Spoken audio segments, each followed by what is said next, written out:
सबको जय मसीह की। प्रभु के नाम की स्तुति हो। आज का मनन के लिए अय्यूब का पुस्तक 33 अध्याय का 15वां आयत से 28 आयत तक निकालेंगे।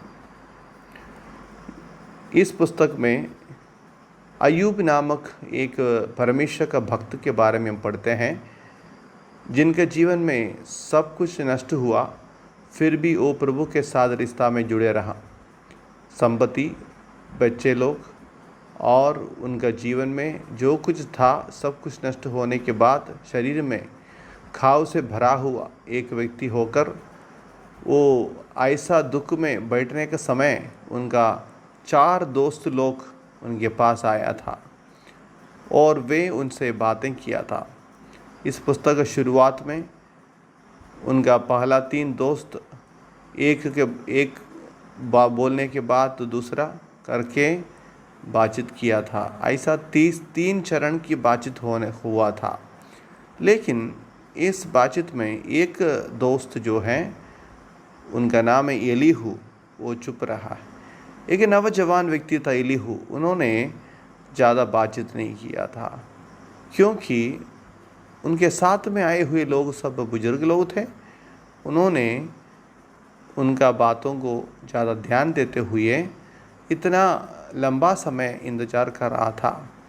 जब उनके साथ आया हुआ बुजुर्ग लोगों को अय्यूब के लिए सही सलाह नहीं दे पाया, तब एलीहू ने अपना मुंह खोल के बात कर रहा है।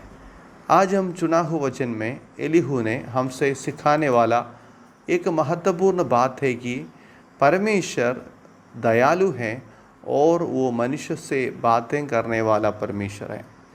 परमेश्वर कैसे मनुष्य से बातें करते हैं उसके बारे में एलीहू हमें सिखाते हैं। नंबर 1, 15 आयत में उन्होंने बता रहे सपन में परमेश्वर लोगों से बातें करते हैं और दर्शन के द्वारा भी परमेश्वर लोगों से बातें करते हैं। 14 आयत में लिखा था, परमेश्वर तो क्या वरन 2 बार बोलता है, परंतु लोग उस पर चित्त नहीं लगाता है। परमेश्वर लोगों से बातचीत करना चाहते हैं, लेकिन मनुष्य उनकी बातों पर ध्यान नहीं देते हैं।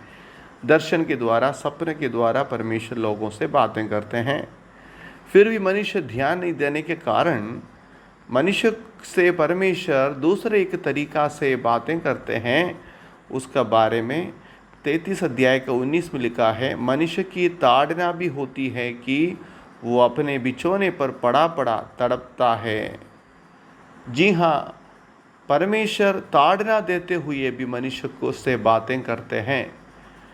ऐसा बात करने का क्या ज़रूरी है, क्योंकि मनुष्य के मन में बहुत प्रकार की कल्पनाएं, संकल्प हैं, वो जो परमेश्वर का संकल्प का विरोध है उस बातों से रोकने के लिए है। और साथ साथ मनुष्य के अंदर में जो गर्व है वो उनका अंदर से दूर करने के लिए और उनका प्राण को गड्ढे से बचाने के लिए मनुष्य के साथ परमेश्वर बार बार बातचीत करते हैं। आज सुबह के वक्त में परमेश्वर हमसे भी पूछना चाहते हैं। परमेश्वर हमसे जब बात करने के समय हम उसका बातों को सुनने के लिए तैयार हैं। दर्शन के द्वारा, सपने के द्वारा परमेश्वर जब हमसे बातें करते हैं, और कभी कभी जब हम परमेश्वर का बातों को ज़्यादा ध्यान नहीं देते हैं, हम अपना मनमानी चलते हैं, हो सकता है परमेश्वर तीसरा तरीका भी इस्तेमाल करेगा। ताड़ना के द्वारा भी वो हमें समझाएगा, हमसे बातें करेगा। आज इस सुबह के वक्त में आप किसी प्रकार की दुख, संकट, क्लेश से गुजर रहे तो समझना चाहिए ये परमेश्वर का ताड़ना है। मेरा जीवन में मैं किन बातों में सुधरना है, अपने आप को परखने का समय है।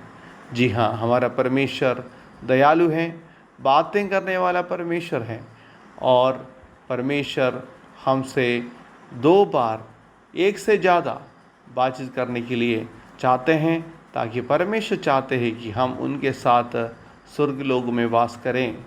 इसलिए मेरे प्रियो, हमारा जीवन में परमेश्वर जब हमसे बातें करते हैं, उसकी आवाज़ को सुनने के लिए तत्पर रहें, तैयार रहें, उसके अनुसार चलें, ताकि परमेश्वर हमारे जीवन के द्वारा उनकी महिमा